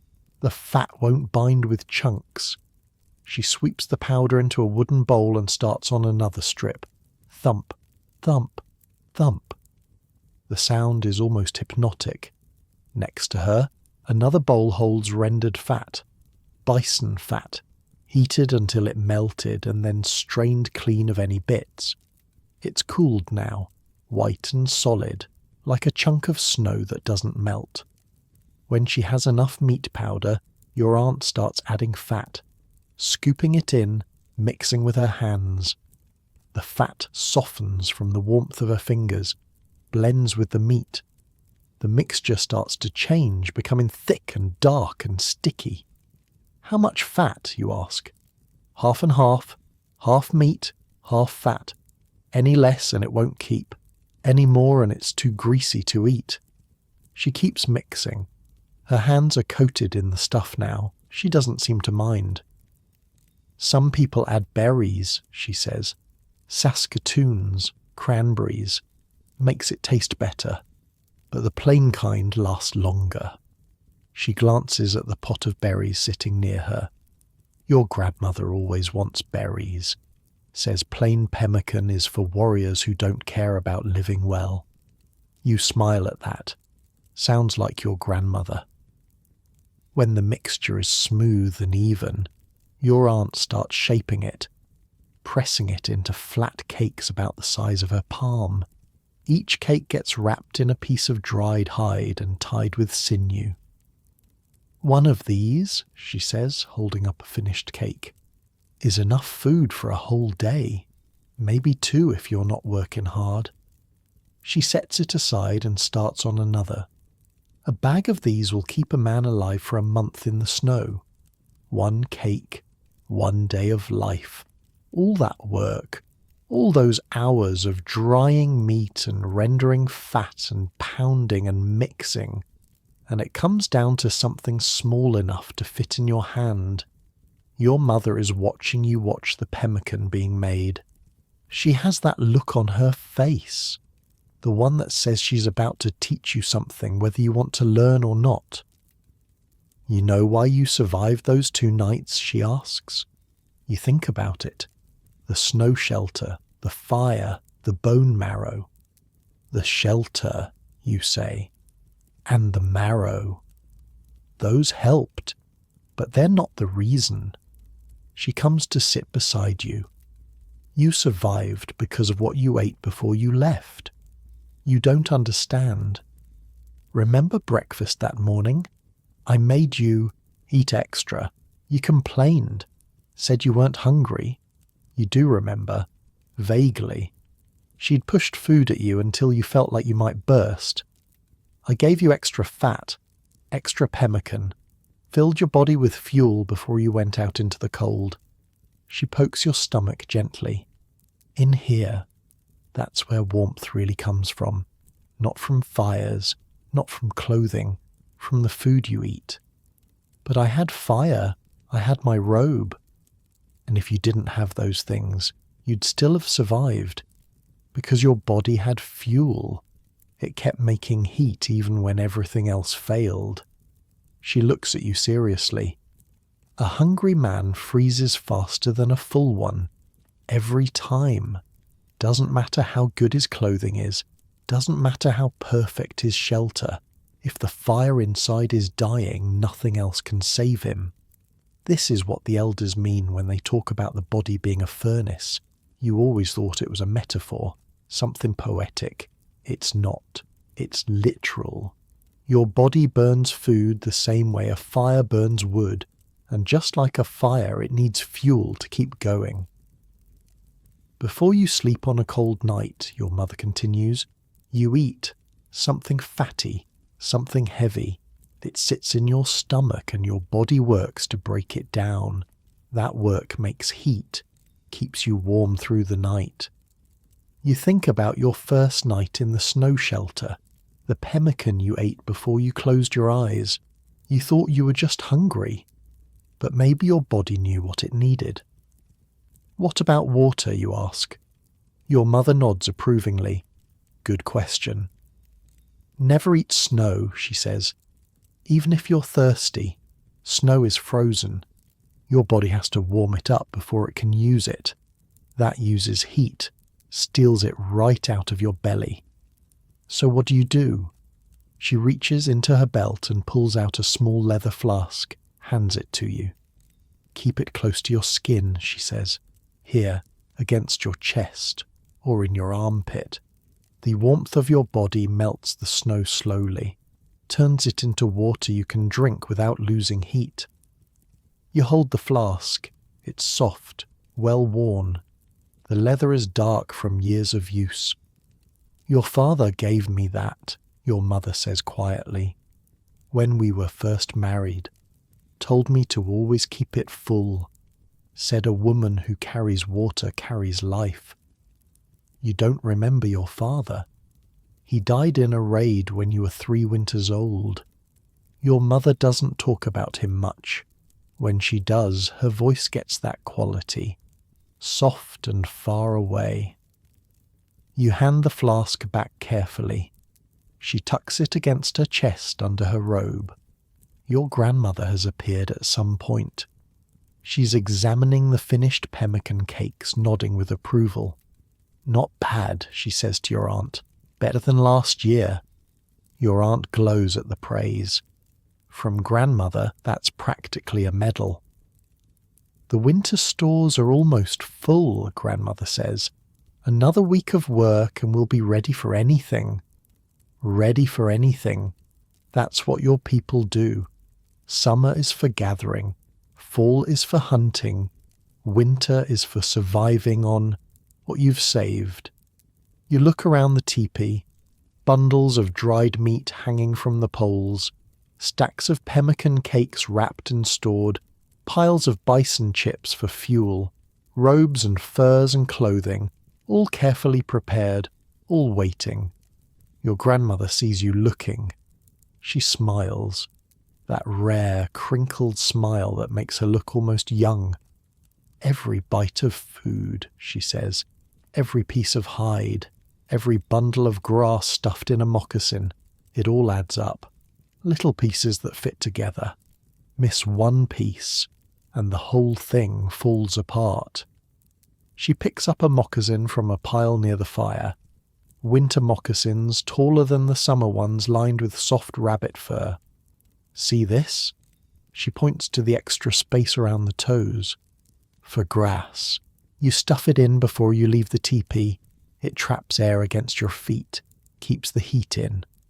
She turns the moccasin over, and when the grass gets wet from sweat, you throw it away. Put in new grass. Takes 10 seconds. Keeps your feet alive. Wet feet in winter. That's death.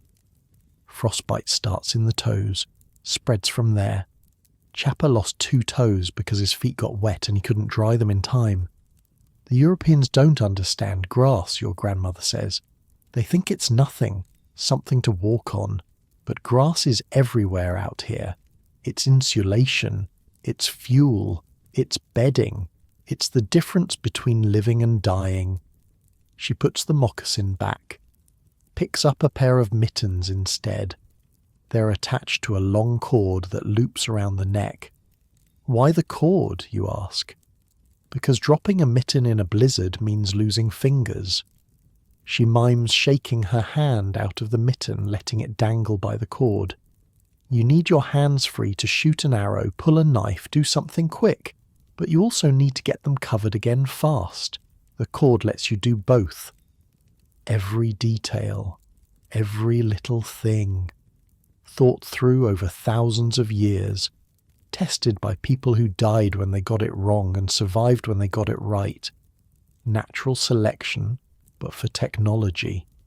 Your mother hands you a piece of pemmican. You take a bite.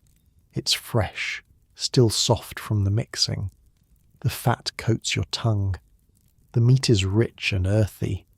There are berries in this one after all. A hint of sweetness. You chew slowly, feeling the heaviness of it settling in your stomach. Fuel for the furnace. Outside the sun is going down. The teepee is getting darker, lit only by the fire. Your family is gathered close. Mother, grandmother, aunt, cousins. All the people who kept you alive without you ever really thinking about it. The work continues, always continues. Hands moving, preparing, making. But for now, you just sit, watch, learn. Tomorrow you'll help more, learn more, become more useful. Tonight, you're just grateful to be warm. The cold that night is different. You've been cold before, plenty of times. But this is something else. This is the kind of cold that makes the air itself feel heavy, sharp, like breathing in tiny pieces of broken glass. Your grandmother knows it before anyone else. She's been watching the fire all day, watching how the smoke moves, how the air feels against her skin. Now, as the last light fades outside, she starts giving orders. Tonight we sleep together, she says. Not a suggestion, a command. Your mother and aunt immediately begin rearranging the teepee. The usual sleeping spots around the edges, abandoned. Everything gets pulled toward the centre, closer to the fire, closer to each other. You've done this before, during bad cold snaps. But there's something about your grandmother's tone tonight that makes everyone move a little faster. The deep cold is coming, she says, almost to herself. The kind that kills. Here's the thing about sleeping arrangements during winter on the plains. There's nothing random about it, nothing casual. Where you sleep, who you sleep next to, how you position yourself. It's all been figured out over thousands of years, tested by people who froze to death when they got it wrong. Your grandmother takes charge, the way she always does when survival is on the line. Little ones in the centre, she says, pointing. Your youngest cousins, 3 of them, all under 7 winters, get placed right in the middle of everything. They curl up together like puppies, already half asleep. Around them, the women. Your mother, your aunt, 2 older cousins. They form the next ring, bodies facing inward toward the children. And on the outside, the men and the teenagers. You, your Uncle Matto, and Sunka Wakan, who decided to stay the night rather than walk home in the deepening cold. You're a living wall. That's what you are. Your body, your warmth, positioned between the cold that seeps in from the teepee walls and the people who can't afford to lose any heat. Why do the men sleep on the outside, you asked once years ago. Your grandmother had laughed. Because men have more heat to spare, more muscle, more fat if they've been eating well. She'd poked your skinny ribs, which you haven't. Eat more. But there's another reason too. Men and teenagers can generate heat faster if they start getting cold. They can move, flex their muscles, get the blood flowing. Children can't do that as well. Old people can't either. Their bodies don't respond the same way. So you put the vulnerable ones in the centre, where it's warmest. Surround them with protection. And the ones who can handle the cold? They take the edge. Tonight, your grandmother positions herself in the inner ring despite her age. She claims she runs hot. Nobody argues with her. The blankets come out, not individual ones. One massive hide, several bison skins sewn together into something that can cover everyone at once. It's heavy. Has to be. Heavy enough to trap all that body heat underneath. You remember asking why they don't just use separate blankets. Because air moves, your mother had explained. Your blanket, my blanket, your cousin's blanket. There's gaps between them. Cold air gets in, heat escapes. She demonstrated with her hands, showing how air flows through seams. One big blanket pulled tight around everyone, sealed at the edges. Nothing gets in, nothing gets out. All that warmth stays right where you need it. Simple physics. Except nobody called it physics. They called it common sense. The blanket gets arranged now. Edges tucked under bodies. No gaps. No openings except a small one for breathing. And then come the dogs. 3 of them tonight. Big ones, thick-furred, bred for exactly this kind of weather. They push their way under the blanket without being invited, like they've done this 1,000 times before, because they have. One dog settles near the children, another wedges itself between your mother and aunt. The third, the biggest one, a grizzled male with one torn ear, pushes against your back. His body is hot, hotter than yours. Dogs run warmer than humans, and this one feels like a living fire pressed against your spine. Good boy, you mutter, and he shifts closer. Dogs aren't pets out here. I mean, people love them, sure. Kids play with them, give them names, treat them like family. But they're also working animals. They pull sleds. They guard the camp. They warn of predators. And on the coldest nights, they're heating units. A dog's body temperature runs around 102 degrees. That's several degrees hotter than a human. Pack 3 or 4 big dogs under a blanket with your family, and you've basically added a small fire's worth of heat. Plus they don't need fuel. Just food you are going to give them anyway. The teepee is dark now except for the fire which your grandmother has banked low. Just enough to keep burning through the night. Just enough to give off steady warmth without needing constant attention. Around you, bodies settle. Breathing slows. The children are already asleep, piled on top of each other in a tangle of small limbs. Your mother's breathing deepens. Your aunt starts to snore, soft and rhythmic. You're pressed against Sunkawakan on one side and Mato on the other, their backs against yours, all of you facing outward, toward the cold, creating a barrier of living flesh. In the centre of this human pile, the temperature is probably 30 or 40 degrees warmer than outside, maybe more. All that body heat trapped and recycled, building on itself. You can feel it working.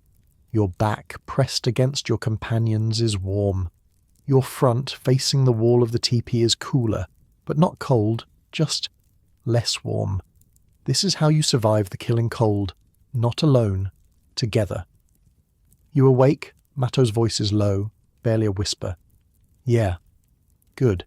First watch is yours. Wake me in a few hours. Even now someone has to stay alert. Not for enemies. Nobody's stupid enough to attack in this weather. But for other things. Someone getting too cold. A child waking up disoriented. The fire dying down too far. You. Keep your eyes open in the darkness. Listen to the breathing around you. Feel the steady rise and fall of backs pressed against yours. The wind outside is screaming. You can hear it tearing at the teepee, trying to find a way in. But the shelter holds. The walls don't move. The carefully designed structure is doing exactly what it was built to do. Inside, it's warm. Not comfortable warm, not like a summer night, but survivable warm, human body warm. Your grandmother coughs in her sleep, a dry, rattling sound that worries you. She's been doing that more lately, getting older, slower. Her body doesn't generate heat the way it used to. That's why she sleeps in the inner ring, even though she pretends she doesn't need to. Everyone knows. Nobody says anything. One of the children shifts, whimpering. Probably a bad dream. But before you can even react, your mother's arm reaches out automatically, pulling the small body closer. The whimpering stops. This is what the village means when they talk about becoming one during winter. It's not a metaphor. You're literally one organism right now, one mass of shared heat and breath and heartbeat. Personal space doesn't exist. Privacy? What privacy? Your uncle's elbow is in your ribs. Someone's foot is pressed against your calf. The dog behind you keeps twitching in its sleep, probably chasing rabbits in its dreams. And you know what? You wouldn't trade any of it. Because alone out there, in that snow shelter, with the wind trying to kill you, that was the loneliest you've ever felt. The silence, the darkness, just you and your own breathing and the knowledge that if something went wrong, nobody would know until spring. This is better. This tangle of bodies and warmth and occasional snoring. This pile of humans and dogs all keeping each other alive through the worst the world can throw at them. You think about what your grandmother said earlier. Every piece fits together. Miss one piece, the whole thing falls apart. The sleeping arrangement is another piece. Not the most obvious one. Not the one outsiders would think about first. But take it away. Start sleeping alone. Spread out. Everyone for themselves. People would die. The hours pass slowly. You drift in and out of that half-sleep state where you're aware of everything around you, but also sort of dreaming. The wind outside rises and falls like breath. The fire crackles softly. Someone murmurs in their sleep. At some point you notice one of your cousins shivering. Not the normal sleep shivers, real shivering. The kind that means the body is losing heat faster than it can replace it. You don't even think about it. You reach over, grab his shoulder, start pulling him toward the center of the pile. Your aunt wakes, sees what you're doing, helps. Together you shift the boy deeper into the warmth. He ends up pressed between two of the dogs and your grandmother, surrounded on all sides by heat sources. The shivering slows, stops. His breathing evens out. Crisis over. Nobody died. This is what happens when someone gets too cold. You don't leave them where they are and hope for the best. You move them, pull them into the core, let the combined heat of everyone else do what one body can't do alone. The tribe becomes a single living thing that protects all its parts. You've heard stories about war parties caught in sudden storms, groups of warriors far from home, no teepees, no families, just men and their weapons and the deadly cold.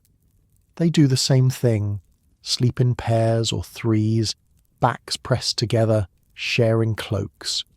The brotherhood of warmth, they call it. Nothing awkward about it, nothing strange, just survival. Refusing to share warmth with a companion, that would be the strange thing.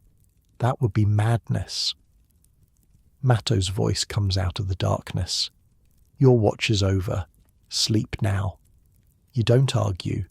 Your eyes are heavy. The warmth around you is making it hard to stay alert. You let yourself slip deeper into the pile. Feel the bodies shift to accommodate you. The dog at your back presses closer, and its heat seeps into your muscles. The wind keeps screaming outside, but in here, in this tangle of warmth and breath and heartbeat, it sounds very far away. Morning comes slowly. You become aware of light first. pale grey seeping through the smoke hole. Then sounds, someone stoking the fire, quiet voices, the children waking up, squirming out of the pile like prairie dogs emerging from a burrow. You don't want to move. You're warm. Deeply, thoroughly warm in a way you haven't been in days. Your body's been working all night, generating heat, sharing it, receiving it back amplified. But the day is starting. There's work to do. You extract yourself from the pile slowly, carefully, trying not to wake anyone who doesn't need to be awake yet. The air outside the blankets hits your face like a slap. Cold, sharp. Your breath makes white clouds. Inside the pile, warm. Outside the pile, not warm, but that's okay. You stretch, pull on your outer layers, prepare to face the day. The fire is burning higher now. Your aunt is adding chips to it, building it up for morning cooking. The teepee is warming. Soon it'll be comfortable enough to move around without huddling. Your grandmother is still asleep, or maybe just resting. It's hard to tell with her. She looks smaller somehow, wrapped in the blankets, more fragile than she seems when she's giving orders, but she survived another night. They all did. The whole family, packed together like cargo in a boat weathering the storm. You step outside to relieve yourself and the cold hits you like a physical force. The air burns your lungs. The snow crunches under your feet with that particular squeak that means deep, dangerous cold. You do your business as fast as humanly possible and get back inside. The teepee feels warm compared to outside, even though you know it's barely above freezing in here. Breakfast is pemmican and dried. Meat, heavy food, fuel for the furnace. Your mother makes sure everyone eats, even the ones who say they're not hungry. Eat, she says. Your body needs it. The children eat without complaining. They know the rules by now. Eat in winter. Eat even when you don't feel like it. Eat because stopping means dying. The storm continues outside. You can hear it, feel it pressing against the walls, but inside, life goes on. Someone starts singing, a low, quiet song just to pass the time. Others join in. The children start a game with bone dice. Your aunt goes back to her sewing. This is winter, long hours trapped inside, waiting for the weather to break, finding ways to fill the time without going crazy. Your grandmother finally wakes, or finally admits to being awake. She accepts a piece of pemmican, chews it slowly with teeth that aren't as strong as they used to be. Bad night, she says. Cold. We stayed warm, your mother replies. Your grandmother looks around at all of you, her family, her tribe, the people she's kept alive through more winters than you can count. Good. One word, but it contains everything. The fire crackles, the wind howls, and inside this thin wall of hides and snow, life continues. You think about all the people who've slept like this, piled together against the cold, generations of them stretching back farther than anyone can remember. They all did the same thing, positioned the children in the centre, put the strong ones on the outside, brought the dogs under the blankets, and they survived. Over and over, winter after winter, they survived. That's what you're part of now. A chain of survival stretching back thousands of years, each link connected to the next by shared warmth and shared wisdom. Your grandmother catches you staring. "What are you thinking?" she asks. You're not sure how to answer. Something about history, something about connection, something about how this pile of sleeping bodies is actually nothing, you say. Just thinking. Your grandmother studies you with those dark eyes that seem to see everything. She's been reading faces for longer than you've been alive, longer than your mother's been alive. "Tell me," she says, "so you try. You try to explain about the chain, about how every person who survived winter before you is connected to you somehow, how their choices, their knowledge, their stubbornness in refusing to die, all of it lives on in the way you sleep, the way you eat, the way you build your shelters. Your grandmother listens, nods slowly. You understand now, she says. Good. The fire crackles. Outside the wind is still howling, but it sounds farther away now, less angry. The storm is passing. Let me tell you about the earth people, your grandmother says. You settle in closer. So do the children who've abandoned their bone dice game. Everyone knows that when grandmother starts a story, you listen. Far to the east of here, along the big river, there are people who do not follow the buffalo. They stay in one place, build houses that do not move. She pauses, remembering. Your grandmother travelled more in her youth, went places most people in your village have never seen. I visited them once, she continues. When I was young and foolish and thought I knew everything, a dry laugh. The Mandan, that's what they call themselves, and their houses. She shakes her head slowly, like she still can't quite believe what she saw.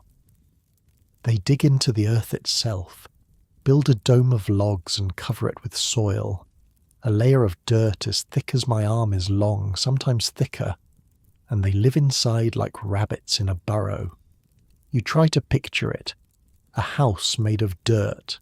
It sounds cold, wet, miserable. But it's not cold, your grandmother says, reading your face again. That's the magic of it. The earth holds warmth like a grandmother holds a secret, slow to take it in, slow to let it go. She demonstrates with her hands, cupping them together. In summer, the house stays cool. The earth remembers the cold of winter and keeps it inside. In winter, the house stays warm. The earth remembers the heat of summer. It's like the land itself is breathing for them. Your mother is listening too. She's heard this story before, but she leans in anyway. The entrance, your grandmother continues, is a long tunnel covered with more earth. You have to walk through it bent over, like crawling into a beaver lodge. By the time you reach the inside, the wind is just a memory. Can't find you, can't touch you. She mimes the wind trying to push through, then giving up. And the floor, they dig it down below the ground, lower than the door. Heat rises, cold sinks, so all the warmth pools right where the people sleep. It's clever, really clever. Different from everything you know about survival, but clever in its own way. Could we build one, you ask? Your grandmother shakes her head. We follow the buffalo. The buffalo doesn't wait for us to build houses in the ground. When the herd moves, we move. She gestures at the teepee around you. This is our way. Fast to raise, fast to take down. Warm enough to survive, light enough to carry. Different problem, different answer. But the earth houses are better for staying, worse for travelling. She shrugs. The Mandan don't need to move. The river brings them fish. Their fields give them corn. So they dig into the earth and wait for winter to pass. She's quiet for a moment, staring at the fire. I slept in one of their houses once, dead of winter, storm worse than this one. She gestures vaguely toward the howling wind outside. Inside that dirt dome I could barely tell, warm as a summer night. The women were cooking, children playing, men telling jokes like it was any other day. Your youngest cousin has crawled into your grandmother's lap. She strokes his hair absently while she talks. Snow piled on the roof so thick you could walk across it. But inside, nothing changed. The earth kept all that heat trapped. Their fires weren't even that big. Didn't need to be. You imagine it. A house you can't blow down. a house that doesn't shake in the wind, a house that's basically a cave, but dry and warm and full of people. Some of their houses had horses inside, your grandmother adds. In winter, the best horses sleep with the family, body heat, and other smells. She wrinkles her nose and the children giggle. The smoke hole at the top was huge, big enough to climb through. In good weather, people sat up there, watched the world, talked to neighbours whose houses were so close you could almost reach out and touch them. She's lost in the memory now. You can tell by the way her voice has gone soft, distant. Whole villages of these earth domes, dozens of them, maybe hundreds, all packed together like a herd of sleeping buffalo. From far away you'd think they were just hills, just part of the land.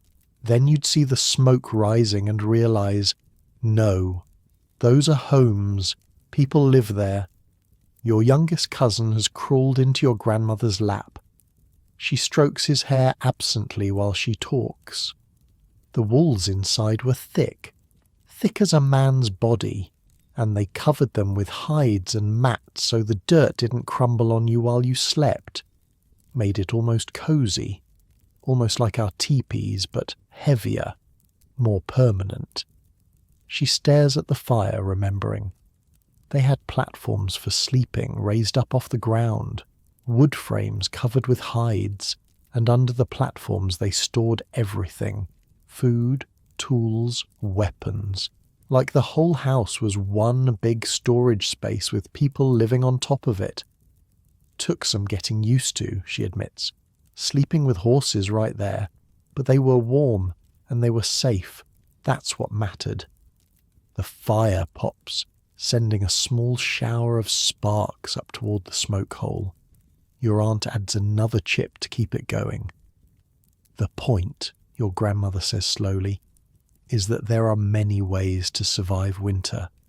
Our way, their way, the ways of tribes you've never heard of and will never meet. Different problems need different answers. She looks at you directly. But all of them figured it out. Every tribe, every people, from the frozen north to the mountains in the south.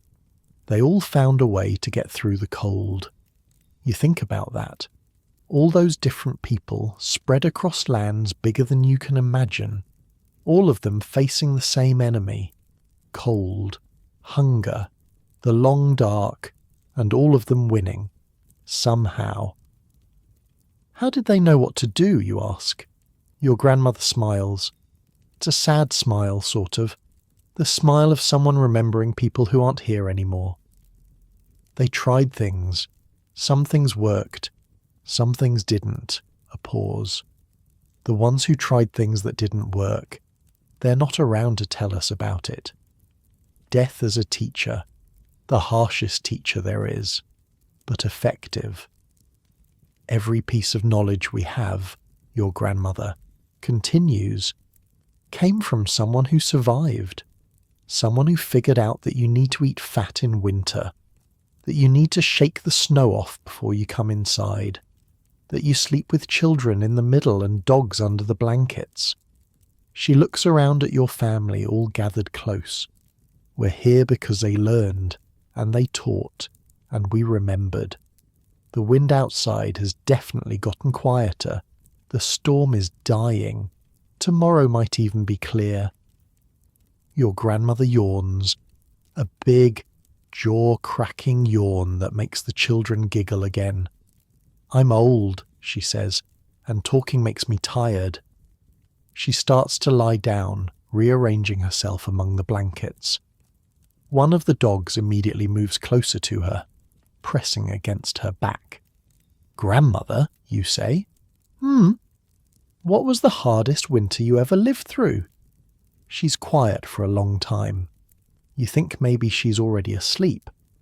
But then her voice comes out of the blanket, softer now, drowsier. The winter your grandfather died. You didn't expect that answer. You were thinking about weather, about cold, about survival. The cold that year wasn't that bad, she continues. Not the worst I've seen. But I didn't care. I wanted to walk out into the snow and never come back. Your mother's hand finds your grandmother's under the blankets, holds it. But I had your mother to think about. She was small then, needed me. A long pause. So I kept eating, kept warming myself by the fire, kept doing all the things I was supposed to do even though I didn't want to. And you survived, you say quietly. I survived. Because the body knows how to live even when the heart forgets.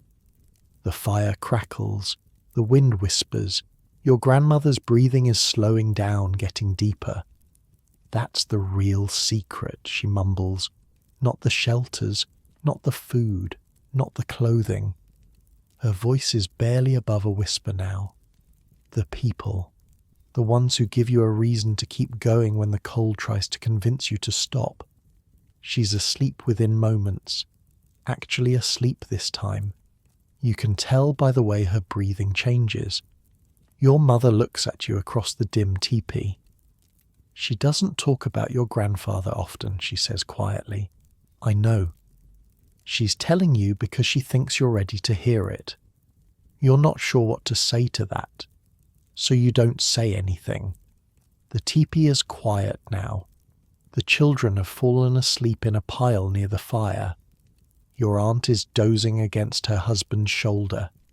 Even the dogs have settled, their eyes closed, their breath steaming gently in the cold air. You should sleep too. The storm is passing.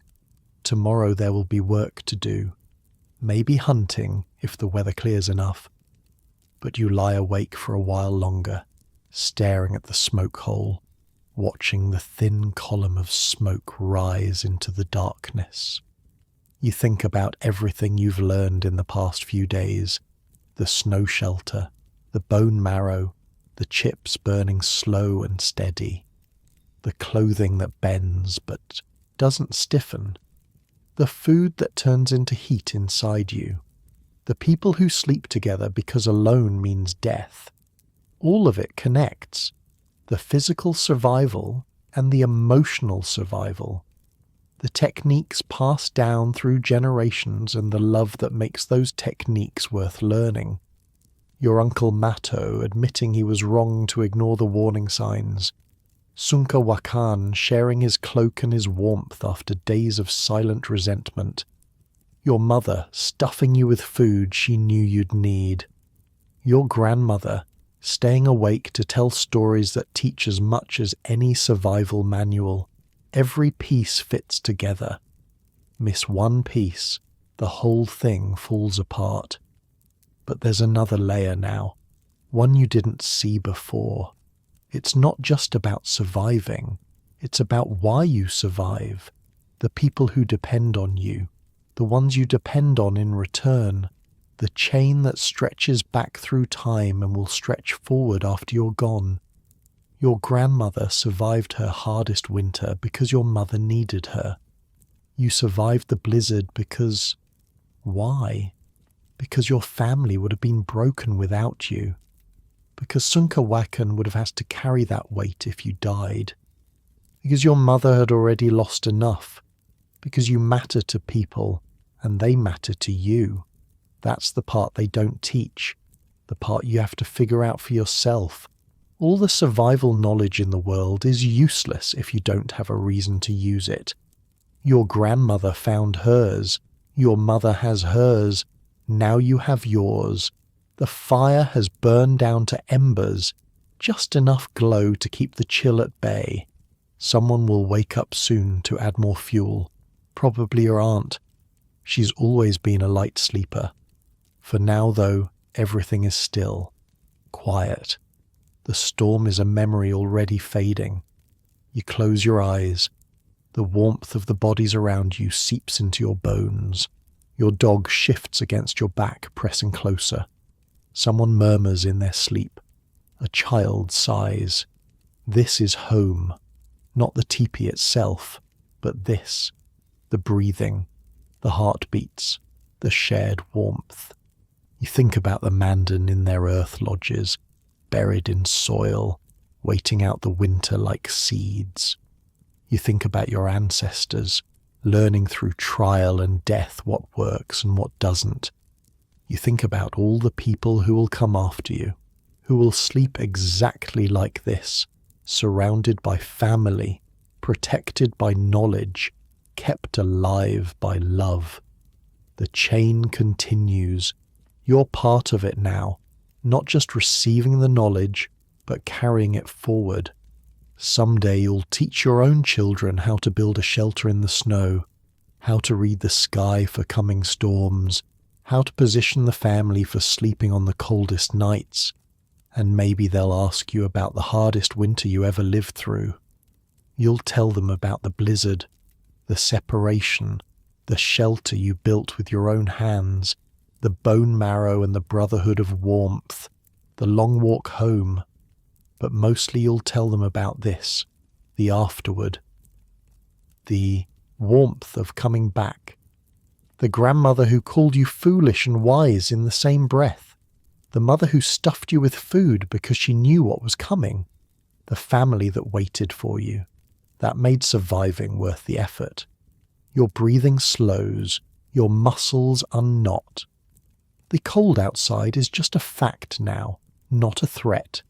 Something to deal with tomorrow. Tonight you're warm, you're safe, you're not alone. And that really is everything. Sleep takes you gently. Not the desperate unconsciousness of exhaustion, but real sleep. Deep sleep. The kind your body only allows when it knows, truly knows, that everything is okay. The fire glows. The wind dies. The stars come out above the smoke hole, cold and distant and beautiful. The teepee holds you all like cupped hands. The dew cloth keeps the draughts away. The grass between the walls traps the warmth.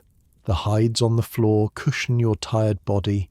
Everything working together the way it's supposed to. Outside the plains stretch forever. Empty. White. Cold enough to kill anything that doesn't know how to survive it. But you know. Your people know. They've known for longer than memory. And inside the teepee, wrapped in hides and warmth and each other, the family sleeps. Tomorrow will bring its own challenges. More storms. More cold. More work to keep everyone alive. But that's tomorrow.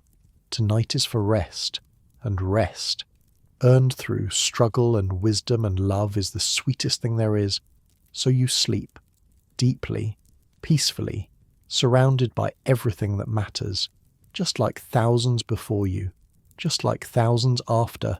The chain holds, the warmth spreads, the night passes, and somewhere, in the quiet of your dreams, you can almost hear your grandmother's voice, telling you stories, teaching you secrets, keeping you safe, even now, even asleep, even at the end of everything, safe, warm, home,